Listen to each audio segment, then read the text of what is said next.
Hello there, I'm your host Leela Rao, welcoming you to your fortnightly program Invest Wisely, your ultimate gateway to safe and intelligent investing.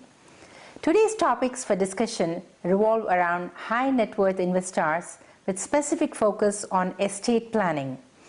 With this in mind, coming up in this session, important things to consider on estate planning. Comprehensive financial planning is not complete for the high net worth investors or private clients without intelligent estate planning. For sure, as an investor, you can depend on your qualified investment manager to execute this. But on your own, you have some responsibilities, and knowing the important do's and don'ts about estate planning will help you in having an efficient plan in place. Following that, how to mitigate the estate taxes. Estate taxes are sometimes referred to as voluntary taxes in the United States. This is mainly because there are several ways to avoid paying taxes where they are subject to. Carefully planning the transfer of wealth to your spouse or children is a very essential part of estate planning. This will minimize or totally avoid estate taxes so that your near and dear ones are left with a lot more. And finally, in question time, we will discuss some interesting emails by viewers. Important things to consider on estate planning. Estate planning, in simple words, is making plans for transfer of your estate upon your death. Sounds so simple when you hear it, and if planned well, it can be the simplest and easy solution in practice as well for your beneficiaries.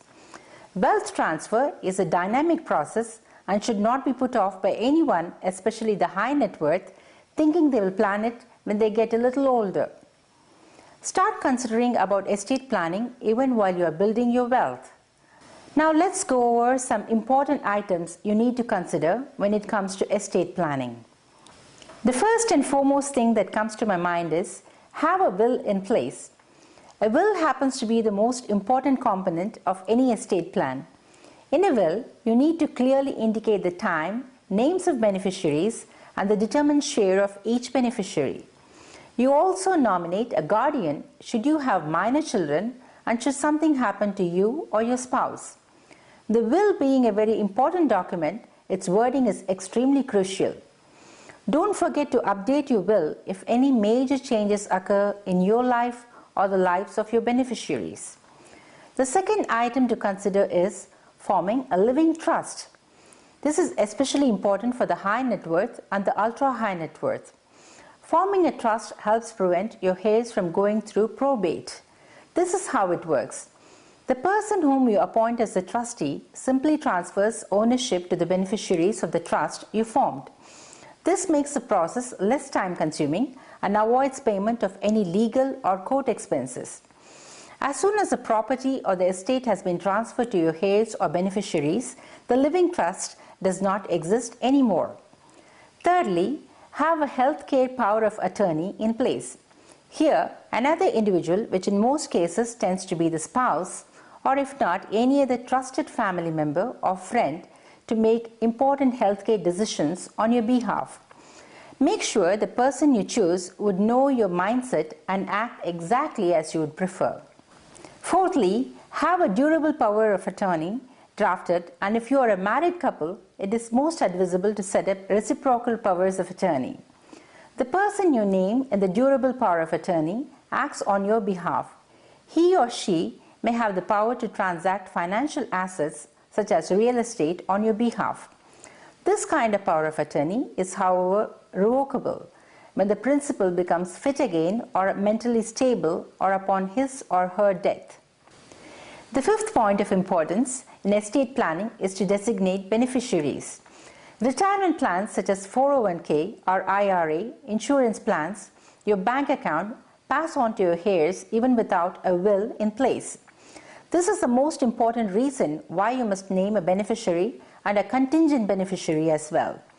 If you fail to nominate a beneficiary or if the beneficiary is deceased, the court could decide as to who benefits out of your funds. The decision may not be in tune with what you would prefer, and hence the need of such an exercise. Sixthly, have a letter of intent in place. This would especially come in handy if for some reason your will becomes invalid. The letter of intent describes to your executor or beneficiary as to how you would require a particular asset to be handled after your death or incapacitation. The letter of intent also helps a probate judge in making suitable decisions when needed. Seventhly, keep enough liquid assets to satisfy estate taxes. This could be in the form of cash or cash equivalents such as stocks or bonds. IRS usually allows up to 9 months' time from the death of the principal for payment of any federal taxes, and this must be done in cash. A life insurance policy comes in very handy to satisfy this tax liability. Talking about life insurance, we come to our 8th point. Buy and hold the life insurance in a trust. If owned by a trust or third party, life insurance proceeds may be income tax free to the recipient and not subject to estate tax. The 9th point I wish to bring to your attention is relevant to business owners. If you are a business owner, make sure you have made arrangements for orderly transfer of assets. This can be established by proper legal agreements. Last but not the least, create a list of all your financial accounts. Where appropriate, make copies and also let the related parties know where you keep the documents. When we come back, I shall discuss with you some strategies to mitigate estate taxes. Stay tuned. Invest Wisely will be right back after a short commercial break.